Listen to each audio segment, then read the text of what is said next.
Aujourd'hui à l'émission, on discute d'un projet d'hydrogène vert. Bienvenue à Studio Libre.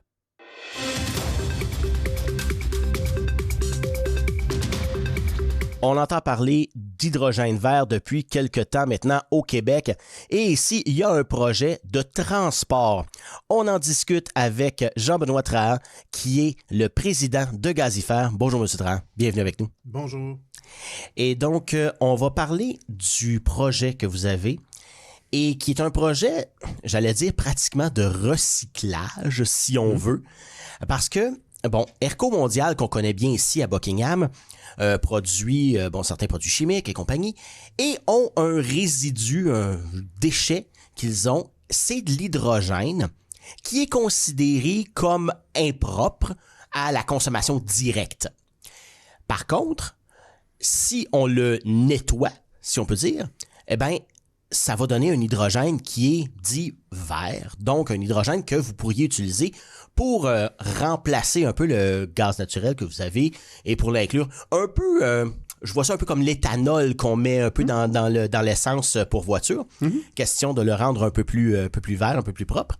Et donc, il y a un projet, vous voulez installer un tuyau, oui, bref, tout à fait. Pour le transporter de Airco Mondial à un autre site qui est à 22 km du site original.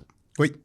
Donc, ma question est pourquoi c'est important de prendre cette énergie-là que vous pouvez et de l'emmener plus loin par un tuyau? Est-ce qu'il y a un autre moyen de le faire que par enfouir un tuyau puis de l'amener d'un point à un autre? Ben, si on parle de moyens, oui, il y a d'autres moyens, mais je reviendrai en arrière puis je vais répondre à votre question un petit peu plus tard. Vous savez, il y a quelques années, lorsque la transition énergétique a pris son envol au Québec, nous, ce qu'on a fait, c'est qu'on a regardé toute la région de l'Outaouais et on a dit qu'est-ce qu'on peut faire pour vraiment aider à la transition énergétique. On s'est aperçu qu'il y avait un certain nombre de choses qu'on pouvait faire. La première des choses, c'était de dire, ben, on peut, oui, décarboner notre réseau gazier, c'est la base, mais on peut faire plus aussi. On peut aussi aider à décarboner l'ensemble de l'Outaouais. Alors, comment on peut y arriver? Alors, on s'est mis à regarder les différentes approches, puis je dis tout le temps, nous, ce qu'on a cherché, c'est les énergies invisibles. Alors, où sont les résidus de chaleur, par exemple? Où sont les résidus d'autres types d'énergie qu'on peut trouver? Et une des énergies qu'on a trouvées, c'est l'hydrogène. Alors, lorsqu'on a trouvé l'hydrogène chez Airco, puis on était aussi en discussion avec Evolugen pour pouvoir produire de l'hydrogène à partir de leur propre centrale hydroélectrique, donc de leur électricité à eux, on s'est dit, OK, si on prend cet hydrogène-là, qu'est-ce qu'on va en faire? Comment est-ce qu'on peut gérer ce projet-là? En fait, lorsqu'on tente d'évaluer un projet d'hydrogène, il y a 4 composantes là, relativement importantes là, dans le cadre de l'hydrogène. La première, c'est le transport. Donc, je reviens à votre question initiale. Alors, comment on peut transporter cet hydrogène-là pour que ce soit économique? Ça se transporte soit en camion, soit en canalisation. L'enjeu, c'est en camion, ça coûte très cher. C'est très, très dispendieux. Alors que si on est capable de concentrer l'endroit où on va le produire et le consommer, donc y mettre une canalisation, on tombe avec un très, très petit coût de transport. Alors de là, toute l'utilisation, puis c'est beaucoup moins dangereux aussi d'avoir de la tuyauterie sous-sol, c'est des choses qu'on fait depuis 1959, ici, d'avoir des tuyaux sous le sol dans la région d'Outaouais, de bien les gérer, de bien en prendre soin, versus avoir une série de camions qui se promèneraient partout dans la région. Alors, c'est de là est venue l'idée de dire, ben, comment est-ce qu'on peut faire cette injection-là par canalisation? Après, maintenant, une fois qu'on a dit ça, on dit, ben, à partir de où et jusqu'à où on va se rendre? Alors là, on va évaluer notre réseau. Vous savez, un réseau de gaz, c'est hydraulique. Il y a de l'hydraulicité de réseau qu'on appelle. C'est un peu comme l'eau dans vos tuyaux, dans l'aqueduc, si on veut. Ça prend une pompe pour le pomper pratiquement d'une place à l'autre. Pomper, mais si vous voulez amener de l'eau dans l'ouest, puis que la pression d'eau s'en va vers l'est, quand même que vous mettez de l'eau au bout à l'est, il n'arrivera rien dans l'ouest. Hein? Alors, donc, on a un peu cette situation-là. Donc, le pourquoi du 22 km, c'est d'arriver, moi, j'appelle ça au point optimal de notre réseau gazier. C'est l'endroit où on reçoit le gaz pour l'ensemble de la région. Alors, 22 km plus loin, on est capable d'injecter l'hydrogène dans le réseau gazier et donc, par incidence, d'injecter à la grandeur du réseau. Alors, c'est ça, c'est l'optimalité du projet. C'est pour ça qu'on a un 22 km à faire. Puis, par incidence, en se promenant sur le 22 km, on va être capable de travailler avec d'autres clients, des clients industriels qui, eux, peuvent avoir la capacité de consommer de manière plus importante l'hydrogène pour remplacer plus de gaz naturel encore. Ouais. Le fait qu'il soit, comme vous le dites, impropre à la consommation, qu'est-ce qu'il y a à l'intérieur de cet hydrogène-là qui reste pour qu'il soit propre à la consommation? Donc, qu'est-ce que vous enlevez? En réalité, ça dépend toujours du type de consommation. Si on y va, par exemple, pour ce qu'on appelle les fuel cells, là, les cellules de production d'électricité, que ce soit statique ou encore dans le transport lourd ou les autobus qui pourraient être aussi à l'hydrogène, ça, il faut que ça prenne un hydrogène qui soit pur à 99,99999. Donc, il faut que ce soit très, très, très pur. Alors, toute impureté, il faut les éliminer. Mais le produit principal d'Airco Mondial a aussi un autre gaz à l'intérieur. Je suis économiste, là. Excusez-moi le nom précis du gaz, je ne m'en souviens pas, mais il est excessivement corrosif. Alors, on est capable de le consommer tel quel. Si jamais on voulait, on pourrait, mais ça viendrait corroder rapidement nos installations. Et donc, ça viendrait mettre à risque à ce moment-là les tuyaux. Donc, c'est pour ça qu'il faut le nettoyer avant de l'utiliser, justement pour assurer la protection là, des tuyaux et donc des citoyens. Oui. Et le nettoyage, vraiment, vous parlez, mais est-ce que ça va pas maganer le tuyau, justement, de la part du 22 km ou il est nettoyé en amont? Il est nettoyé en amont, exactement, okay. Pour s'assurer justement que c'est propre et donc qu'il n'y a pas d'incidence sur les trucs. Puis, vous savez, la nettoyage de ça, de manière simple, on pourrait dire, c'est comme un filtre à café. Là. C'est des filtres en réalité qu'on met pour diviser parce que chacun des gaz a des grosseurs de molécules différentes. Donc, c'est des espèces de filtres. Un tamis, finalement. Une espèce de tamis à gaz, si on veut, là, qui est installé, qui permet de séparer. Et c'est pour ça que la beauté de ce projet, c'est qu'on prend beaucoup d'hydrogène, parce que l'hydrogène vert, un des éléments un peu négatifs là, qu'on a entendu parler au Québec récemment, c'est que ça consomme énormément d'électricité pour produire le gaz. Oui. Mais dans ce cas-ci, c'est un gaz qui n'est pas utilisé. Donc. Ça prend pratiquement rien pour être capable de récupérer et de faire l'économie. Puis avec Evolugen et Airco, l'ensemble du volume d'hydrogène qu'on va pouvoir utiliser pour le mettre dans notre réseau, c'est l'équivalent de 20 de notre gaz naturel. Donc, c'est énorme. Là. Il faut comprendre qu'on a 10 d'obligations réglementaires d'ici 2030 à verdir ou à décarboner notre réseau.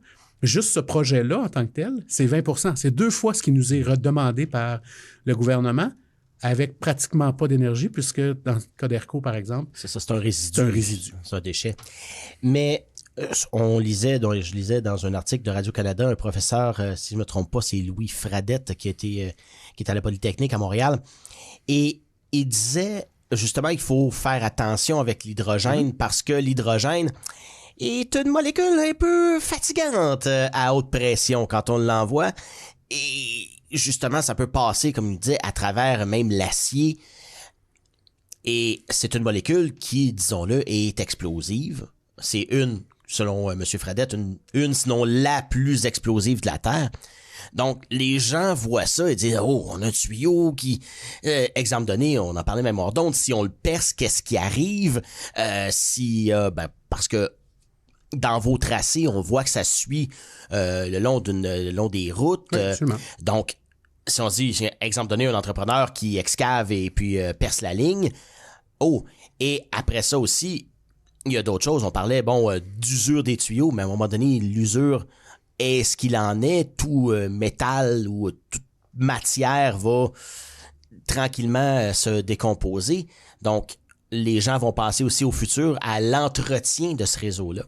Donc, comment est-ce qu'on peut rassurer les gens et dire non, le projet n'est pas aussi, j'allais dire catastrophique, mais il n'est pas aussi dangereux qu'on peut se le penser? Oui, c'est malheureux parce que M. Fradette parle sans connaître le projet. Alors, on a beaucoup de difficultés avec les gens qui font de la théorie plutôt que la pratique là, ces temps-ci. On parle de très haute pression qui peut passer à travers le métal. Notre réseau ne sera pas à très haute pression. On parle de combien à peu près? On parle d'un maximum de 500 livres de pression. Des tuyaux de gaz, par exemple, ça va jusqu'à 4700 livres de pression. C'est un réseau à très faible pression, fondamentalement. Alors, le côté catastrophique que M. Fradette a mentionné ne se réalisera pas chez nous, étant donné cette situation-là. Deuxièmement, comme vous avez peut-être remarqué, il y a quelques semaines, on a fait une annonce avec le gouvernement fédéral dans laquelle on a obtenu une subvention justement pour faire ce qu'on appelle de l'ingénierie ou de la pré-ingénierie qui permet de déterminer justement les conditions parfaites pour être capable de faire le projet en toute sécurité. Et par ailleurs, on n'est pas tout seul. Il n'y a pas juste que Gazifère qui travaille sur l'hydrogène. On travaille avec toutes les gazières du Canada actuellement pour s'assurer que les équipements vont être capables de consommer l'hydrogène. Donc, jusqu'à quel pourcentage on peut en mettre dans le réseau. Également, pour déterminer les conditions des tuyaux qu'on doit utiliser. Alors, à titre d'exemple, on ne mettra pas un tuyau traditionnel de gaz, un tuyau dont l'épaisseur du métal va être un petit peu plus épais. La qualité des soudures va être améliorée justement parce que cette molécule-là a des composantes différentes. Alors, toute l'ingénierie puis le processus est adapté. Maintenant, quand on parle de tuyaux d'hydrogène, ça peut avoir l'air comme tout nouveau, mais ça ne l'est pas. Alors, il y en a en Ontario, dans le domaine industriel. Moi, j'en ai visité un endroit là, où il y a des tuyaux, peut-être, c'est pas très long, on parle de peut-être 5-6 kilomètres, mais dans un endroit très, très industriel. Donc, imaginez là, une immense aciérie avec les gros camions qui passent par-dessus la route. Puis le tuyau est là, puis il va très bien depuis des dizaines d'années. On en a déjà au Québec également un tuyau d'hydrogène que personne ne sait, mais il y a un tuyau d'hydrogène qui existe déjà, qui relie deux industries. C'est déjà présent. Et puis, quand vous arrivez en Europe, vous avez des milliers de kilomètres de tuyaux d'hydrogène qui fonctionnent depuis des années. Il n'y a aucun enjeu avec ça.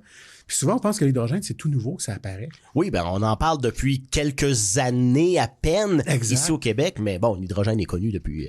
est connu, et vous savez, je ne sais pas quel genre de véhicule vous avez, mais vous avez encore un véhicule à essence ou une tondeuse à essence. Tous les jours, vous consommez de l'essence, vous consommez de l'hydrogène. Toutes les raffineries produisent l'hydrogène pour produire de l'essence. Alors, l'hydrogène est consommé, elle est transportée, elle est utilisée depuis pratiquement, pas tout le temps, là, mais en tout cas depuis plusieurs décennies, mais il est moins utilisé comme la distribution là, qu'on propose. C'est là l'avancée, si on veut. Mais je reviens encore, c'est pas nouveau. En Allemagne, on utilise jusqu'à 20% dans les réseaux gaziers. Donc, il y a beaucoup d'essais qui ont été faits, puis la commercialisation est là. Donc, on n'est pas dans la recherche et développement. Maintenant, quant à la sécurité des équipements, c'est-à-dire le tuyau en tant que tel, vous savez, ça fait, comme je vous disais, depuis 1959 qu'on étudie puis qu'on maintient nos installations. On est en train de changer toutes nos procédures d'ingénierie pour s'assurer justement d'avoir les bonnes procédures en place, s'assurer de faire l'évaluation. Comme le gaz, actuellement, on passe à toutes les années, on fait des évaluations de l'ensemble du réseau. On va continuer à faire la même chose. Et c'est des tuyaux qui sont bons pour des dizaines, mais on parle de 50, 60, 70 ans. On planifie sur une quarantaine d'années, mais fondamentalement, ces tuyaux-là, s'ils ne sont pas dans des zones où il y a beaucoup de travaux, s'ils ne sont pas changés de vocation, c'est des tuyaux qui ont des durées de vie qui sont excessivement longues. Donc, il y a toute une protection contre la corrosion qui est associée à ces tuyaux-là. C'est vérifié en continu. Alors, le problème, c'est pas le danger. Le problème, c'est comment on gère le danger. C'est ça qui est important à faire. Et c'est ce qu'on fait depuis 1959. Puis on a de très, très bons résultats à cet égard-là. Puis c'est bien entendu que ce sera notre priorité lorsque ce sera en place. Évidemment, quand on change et quand on injecte de l'hydrogène dans le gaz naturel, on parle de décarbonisation. Mais en quoi le gaz naturel est plus carbonique que le gaz naturel que l'on connaît actuellement? Donc, le gaz naturel fossile, qu'on appelle, qui est le gaz naturel qu'on consomme généralement, c'est un gaz naturel qui provient de puits. Donc, ultimement, c'est du gaz qui a été produit historiquement avec des anciens végétaux, si on veut, ou des anciens mammifères. Comme le pétrole que l'on connaît. Comme le pétrole, exactement. Puis souvent, le gaz naturel est associé au pétrole. Hein. Souvent, dans la décomposition du pétrole, il y a une production de gaz naturel.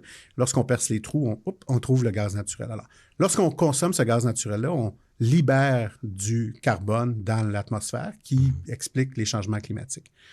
Alors, dans l'objectif de décarboner le réseau gazier, les gouvernements sont arrivés et ont dit on devrait plutôt viser les gaz naturels renouvelables. Alors, qu'est-ce que du gaz naturel renouvelable? Ultimement, encore une fois, c'est de la décomposition de végétaux, par exemple nos poubelles, nos patates, nos bananes qu'on décide de jeter.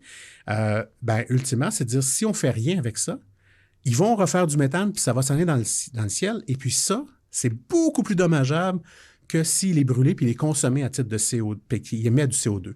Donc, en faisant ça, on a quelque chose qu'on appelle soit du carboneutre ou même du carboréducteur. C'est-à-dire il y a moins de carbone émis en brûlant la matière, pas la matière, mais le gaz qui est dégagé par la matière, que de le laisser s'en aller dans les airs. Alors, il y a des projets de gaz naturel renouvelable. On est en train d'en travailler dans la région. Il y en a d'autres qui sont ailleurs, au Canada, au Québec. Et puis, dans les dernières années, le gouvernement a dit, OK, c'est bien beau tout ça, mais il y a aussi d'autres gaz qu'on peut utiliser pour décarboner le réseau. Alors, quel est ce gaz? Ben, c'est l'hydrogène. Alors, si vous suivez la réglementation du gouvernement du Québec, vous allez voir qu'initialement, on avait une obligation de desservir 10 de gaz naturel renouvelable dans notre réseau en 2030.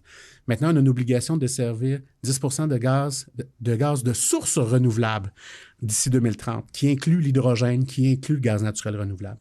Alors, c'est là-dessus que Gazifère travaille maintenant. Donc, c'est un peu différent plutôt que simplement recevoir le gaz de l'Ouest comme on faisait traditionnellement. On tente plutôt de voir qu'est-ce qu'on peut produire chez nous qui n'aura pas d'effet négatif sur l'environnement par une réduction des gaz à effet de serre dégagés par l'utilisation de ce produit. Et on parle d'environnement, bon, on parlait de fuite et compagnie, de sécurité. Advenant une fuite dans un tuyau, l'hydrogène qui serait libéré, qu'est-ce que ça peut causer à l'environnement? Bon, on pense tout de suite aux fuites de pétrole qui, quand il s'en va dans le sol, ben là, ça peut recréer un désastre écologique, bien sûr. L'hydrogène, sa dangerosité j'allais dire dangerosité au niveau environnemental, comparativement à d'autres types de fluides ou gaz qu'on peut envoyer à travers le tuyau, c'est quoi le degré? Est-ce que l'hydrogène est plus... bon, là, on en parle propre ou vert, mais est-ce que c'est plus propre, par exemple, j'imagine, que du pétrole? Absolument. Ben, vous savez, si jamais ça arrive une fuite, l'enjeu du pétrole, c'est que le pétrole va rester stagnant à l'endroit où il est, et puis il va s'écouler dans le sol, puis il va s'en aller vers le bas, puis il peut aller, par exemple, les nappes phréatiques, exactement, d'endommager les nappes phréatiques. Dans le cas de l'hydrogène, comme le gaz naturel, lui, il va avoir tendance à plutôt aller vers le haut. Donc, il va passer au travers le sol. Plus léger. Il est plus léger, puis il va s'en aller dans le ciel. Donc, techniquement, si on parle d'environnement sur le sol, l'impact, il est nul. Il n'y a aucun impact sur le sol. Et puis, en se dégageant en s'en allant dans le ciel, bien, là, il y aura un impact CO2. Parce qu'en réalité, l'hydrogène qui est simplement évacué dans les airs a un effet aussi de réchauffement climatique. Alors, en captant l'hydrogène de chez ERCO et en l'utilisant, on va prendre quelque chose qui faisait du gaz à effet de serre ou l'équivalent d'un gaz à effet de serre pour en sortir de l'eau. Puisque lorsque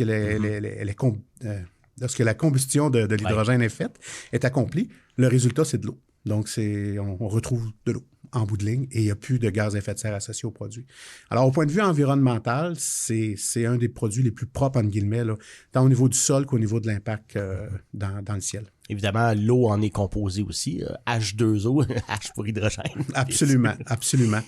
D'ailleurs, de l'hydrogène vert, lorsqu'on parle d'hydrogène vert, ce qu'on fait, c'est qu'on prend l'électrolyse. C'est donc le processus d'électrolyse. On va prendre de l'eau et on va séparer la molécule d'eau entre le H et le O2. On va séparer donc l'hydrogène de l'oxygène. Et c'est ce que, techniquement, Exo fait, mais non pas pour faire simplement de l'hydrogène, mais plutôt pour faire un produit chimique qui est utilisé dans le domaine des pâtes et papiers. Et c'est en faisant cette électrolyse-là pour obtenir ce produit chimique-là qui se retrouve avec un résidu qui se trouve être l'hydrogène. On le voit, bon, c'est disponible sur YouTube. Il y en a qui ont fait un peu un petit électrolyseur, là, et c'est assez simple, mais comme on disait, ça prend beaucoup d'énergie.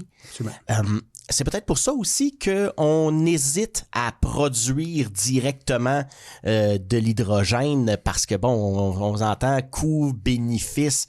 Souvent, les gens ouais, mais c'est parce que là, ça va consommer beaucoup, beaucoup d'énergie. On parle de crise énergétique ici au Québec. On manque d'électricité ou on prévoit en manquer là, dans les prochains 5 ans ou être vraiment juste là, si on en croit Hydro-Québec.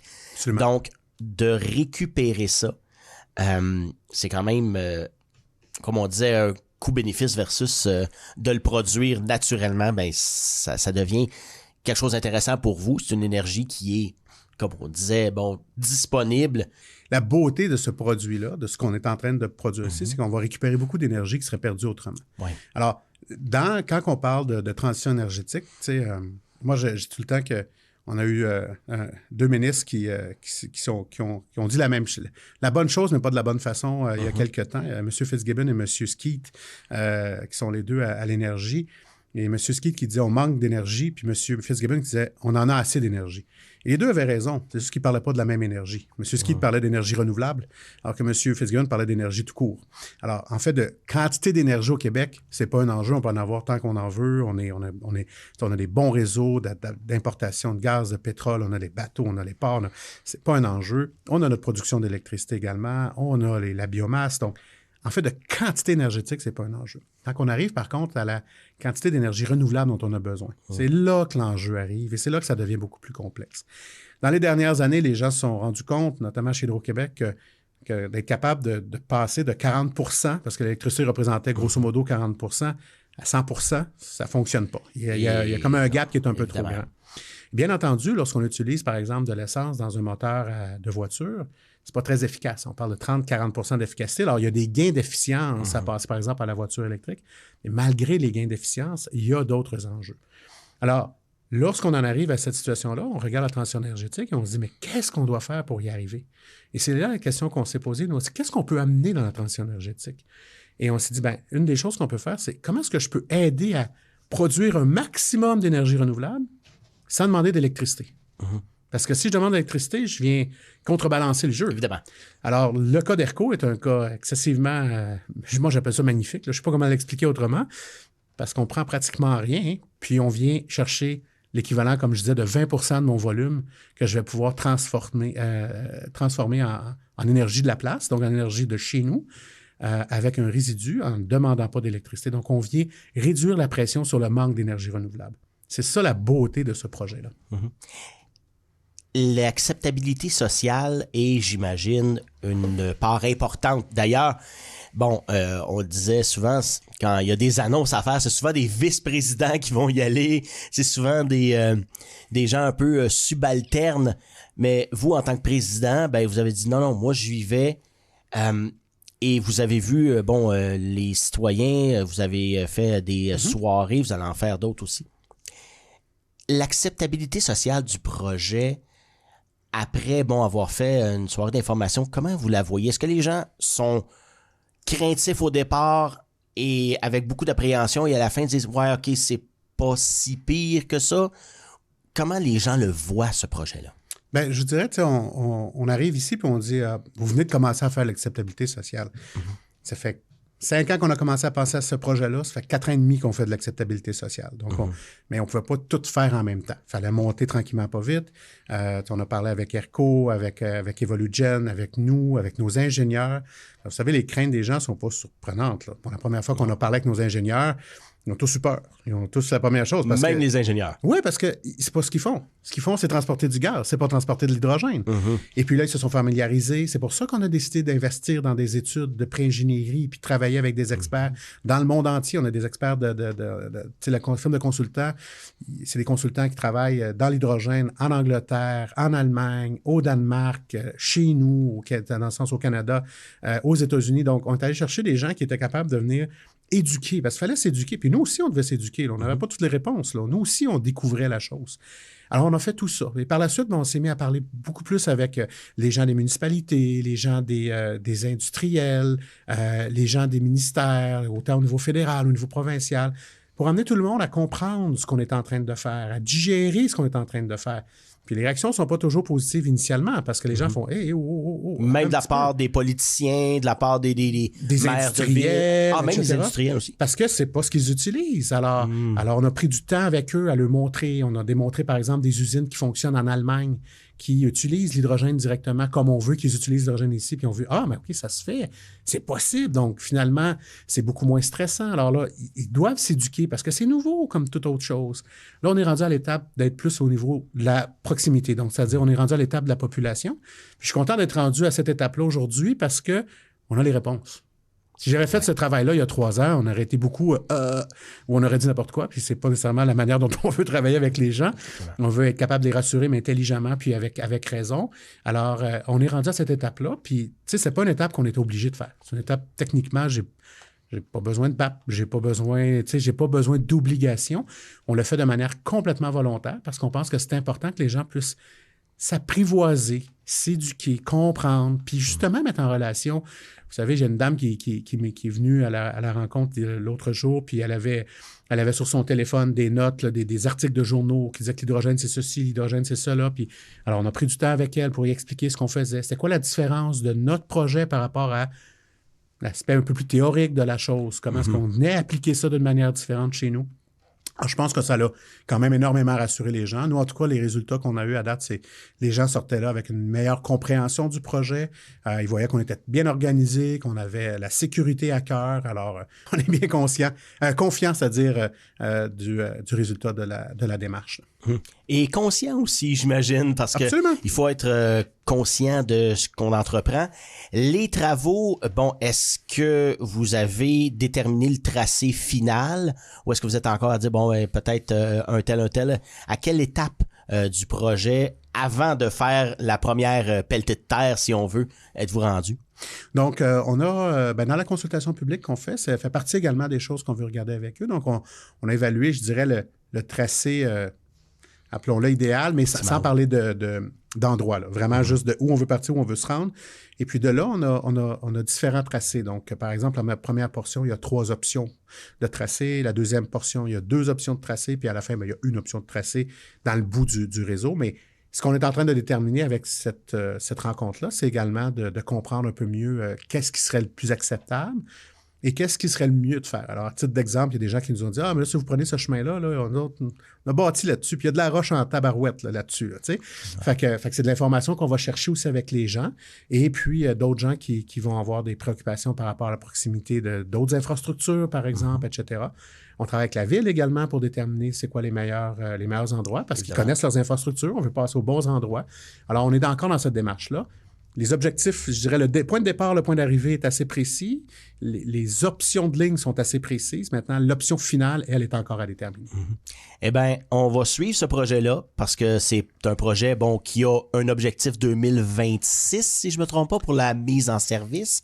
Exact. Et donc, là-dessus, peut-être juste pour compléter, on est dépendant de changements législatifs. On espère que ça va se compléter cette année, ce qui va nous permettre l'année prochaine d'aller obtenir les dernières autorisations auprès de la Régie de l'énergie pour pouvoir faire le projet et de lancer tout ce qu'on appelle l'ingénierie réelle là, du dossier et la construction. Donc, si tout va bien, 25-26, pire des cas, on peut parler peut-être de 27, mais on cherche à vraiment obtenir 26 pour y arriver. Ben, on vous souhaite que ça fonctionne, que les gens soient rassurés, que le projet aille comme il se doit. Puis on va suivre le projet, évidemment. Donc, merci beaucoup, Jean-Benoît Trahan, président de Gazifère. Merci beaucoup. Merci d'avoir été des nôtres pour cette édition du mardi 5 mars de Studio Libre.